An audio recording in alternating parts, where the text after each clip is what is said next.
hidup aku yang udah terjadi itu tuh dimulai waktu aku SMA naik kelas 3 kan. Di situ banyak banget masalah kan sama keluarga. Satu, mama bapak tuh selalu berantem kayak gitu, selalu berantem terus. Terus aku tuh kan anak satu-satunya kak, banyak tekanan dari keluarga, jadinya aku sekolah juga nggak fokus.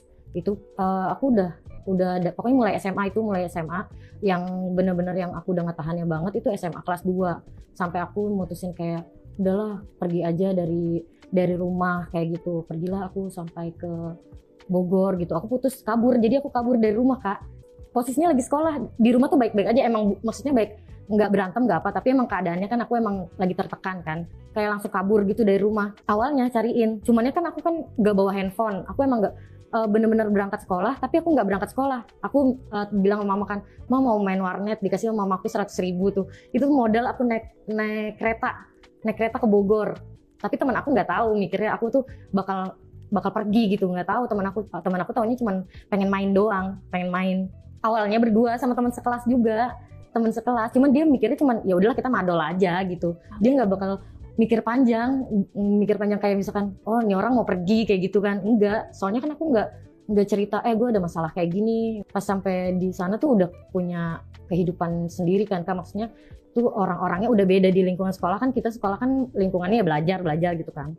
Kalau waktu aku ke Bogor itu lingkungannya beda, lingkungannya kayak orang udah dewasa semua. Nah di situ aku mikir kayak gimana ya, di Bogor gini aku nggak punya uang, terus ntar aku makan gimana, nggak mungkin aku numpang sama orang. Jadi ada, ya kalau dibilang itu tuh kayak bencong-bencong gitulah kak, bencong-bencongannya mereka kayak gitu kan. Di sana kan udah dewasa-dewasa tuh teman-temannya, jadi ya aku dijual tuh kak sama bencong-bencongan itu. Jadi kan aku ke Bogor ke tempat temennya teman aku ini di situ di kosannya. Jadi aku diem aja di situ aku beberapa hari. Jadi aku mikir nih muter otak, nggak mungkin aku di sini di tempat orang numpang makan dikasih orang kayak gitu-gitu kan kak. Nah aku sharing lah sama yang adalah bencong di situ kan. Teman aku tuh aku bilang ntar gimana gini-gini, aku bilang kenalin aku siapa kayak gitu cowok gini. Udah lu ikut gua aja. Taunya aku dijual sama dia kak. Dijual, posisinya di situ aku baru lepas perawan juga di situ. Mau semingguan aku di Bogor, aku dijual gitu ya sama temen aku itu. Ya kayak gitu untuk kehidupan aku selama di Bogor. Ya aku tuh dijual itu gede banget kak harganya. Dan kakak tahu nggak?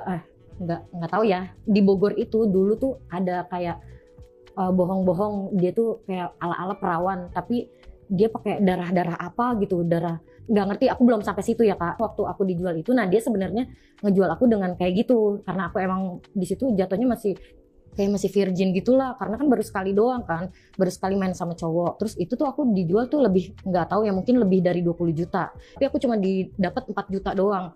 4 juta, aku kan nggak tahu ya emang ada cerita kayak gitu. Nah ada temen aku yang ngomong, lu tuh sebenarnya dijual tuh gede tahu, kemarin orang dia langsung party gini-gini. Oh aku bilang aku nggak ngerti, ini namanya anak bocah kan, masih 2 SMA, nggak tahu 4 juta bagi aku tuh gede banget kan. Ya udahlah aku pikir ya udah buat buka kosan, buat makan, buat apa. Terus aku lingkungannya kan jadinya dunia anak malam semua. Aku juga mikir kan gak selamanya ada job kayak gitu kan kak. Dan aku juga kayak gitu, kayak di hati tuh gak mau gitu, di hati tuh gak mau. Terus aku langsung kayak gimana ya, nah teman bilang lu mau kerja nggak katanya. Jadi mana, adalah di Jakarta gitu kak. Pas aku kerja terus dia langsung ngasih duit aku kayak kasbon gitu kak, dikasih 1 juta tuh. Aku baru datang dikasih duit 1 juta. Sana kamu ke adalah tempat yang jual-jual baju-baju kayak candal yang seksi gitu kak. Aku bilang untuk apa, maksudnya kok aku disuruh dikasih duit 1 juta terus disuruh beli daleman yang seksi, maksudnya apa gitu loh. Terus disuruh beli baju-baju yang seksi buat apa ya. Taunya aku dimasukin kerja spa kak, yang naik langsung begituan, dan itu harus sehari minimal 4 orang. Nah pas aku dimasukin kerja aja aku bingung, cek body ya, takutnya ada serulitnya di situ. Aku udah punya anak kak, tapi di situ aku belum punya anak pada saat itu. Dicek body, aku bilang kerja karaoke oh ribet ya kayak gini. Oh ya udahlah bodo amat, aku bilang. Dicek body terus sampai kemaluan kita tuh dibersihin. Ya udahlah aku pikir juga ya udah demi kesehatan nggak apa-apa lah gitu kan, orang mah bayar ini gratis. Yang aku curiga itu cek HIV kak, disuruh cek HIV. Ya udah dong, ya udahlah biarin, aku bilang mungkin emang dia safety kali tempat kerjanya, dicek HIV. Nah Udah kan itu udah semuanya lolos, aku kerja pas aku bingung kerja harus nemenin berendam dulu apa dulu. Aku bilang ngapain, katanya cuma nemenin karaoke. Ini aku bingung Kak, langsung ntar kamu lain kali kamu jangan kayak gitu ya. Emang kenapa? Aku bilang kamu biasa aja, jangan terlalu kaku gini-gini. Ya emang aku kan nggak ada pengalaman di situ kan, masih bingung Kak. Ya kabur aku dari situ, aku kabur. Apa kan aku nggak tahu ya, duduk kita bareng-bareng itu banyak banget cewek-cewek yang dari luar juga banyak. Terus nggak tahu ya orang, dia cuma nunjuk-nunjuk aku, terus ya aku ngikutin dong. Aku bingung kan, aku nggak diarahin kayak ntar kamu gini ya enggak kan. Terus dia bilang mau berendam, dia ngomong bahasa Inggris, taunya orang apakah orang India. Terus aku tuh udah pikiran aku, ya ampun ini pasti ya Pak kakak pasti cewek pasti mikirnya kayak aku mungkin kali ya. Maksudnya ini pasti ininya gede gini-gini. Aku udah ketakutan ke situ Kak. Terus dia udah ngomong ya ampun, ya namanya orang itu yang nggak tahu, mungkin nggak semua kali ya, bau banget gitu Kak. Aku kan jadi kayak yang aduh ya ampun begini banget sih aku di luar, kayak nyesel apa gimana.